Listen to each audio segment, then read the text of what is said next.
Overnight, agents with the DEA performing secret raids on several NFL teams to investigate whether their medical and training staffs were illegally handling and distributing prescription drugs to players. Completely unannounced, the agents randomly selected teams and spot checked Sunday.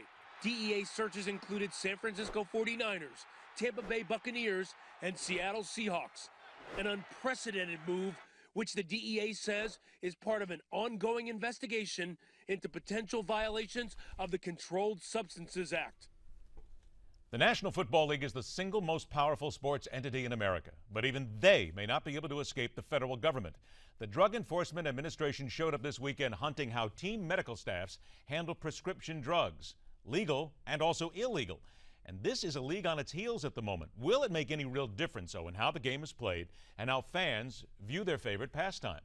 Let's welcome to MidPoint, part of the investigative team on ESPN's Outside the Lines program that has been following and reporting on this story. A veteran investigative journalist, John Barr, joins us. John, thanks so much for being here.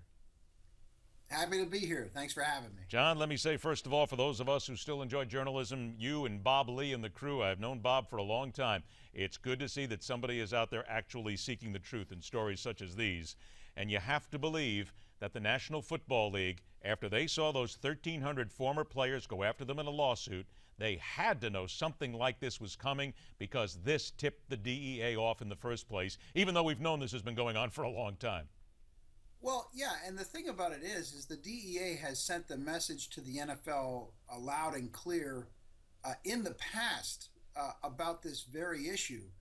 We reported a series of stories in January 2011 about painkiller misuse by former NFL players, and one of the stories in that series was a look at painkiller use in today's NFL.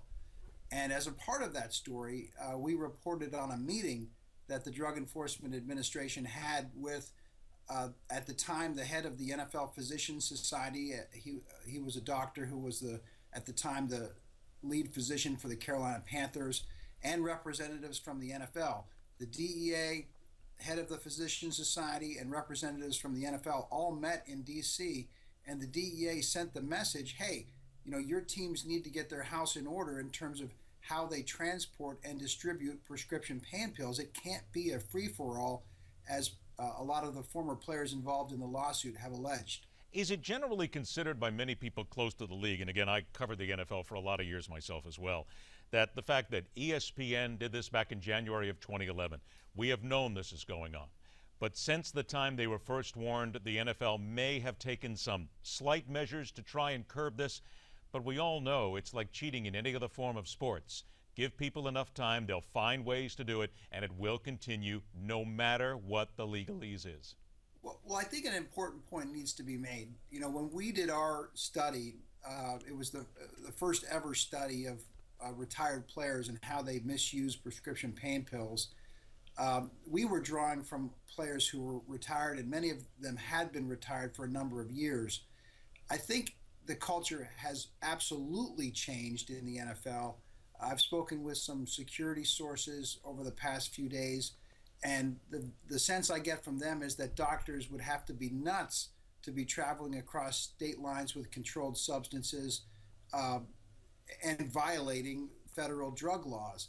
You know, we all remember movies like North Dallas 40.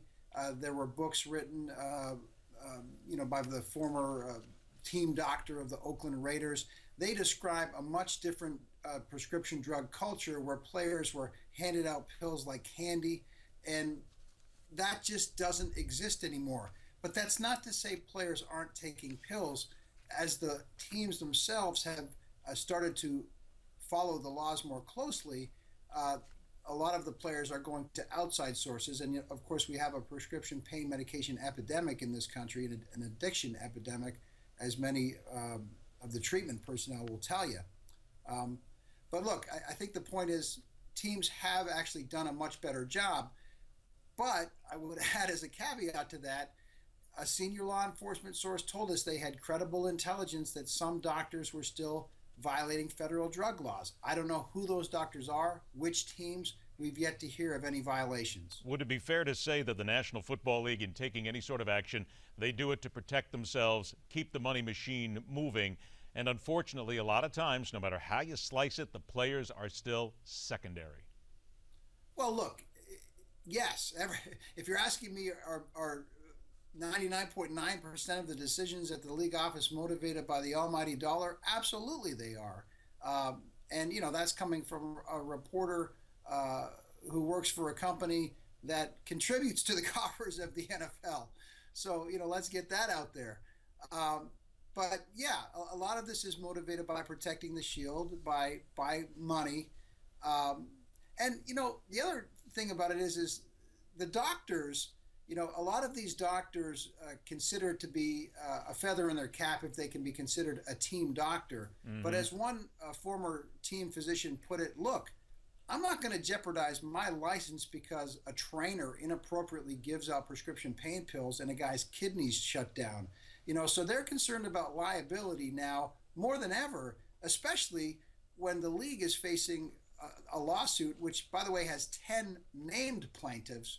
But if it's declared a class action, could include more than 1,300 former players. John, I've only got about a minute or so left here. Sure. Are we again looking at a real sea change in how professional football is going to be played in this country, from hammering down on players with regard to their contracts, morals clauses, the sexual abuse cases, the drug involvement as well?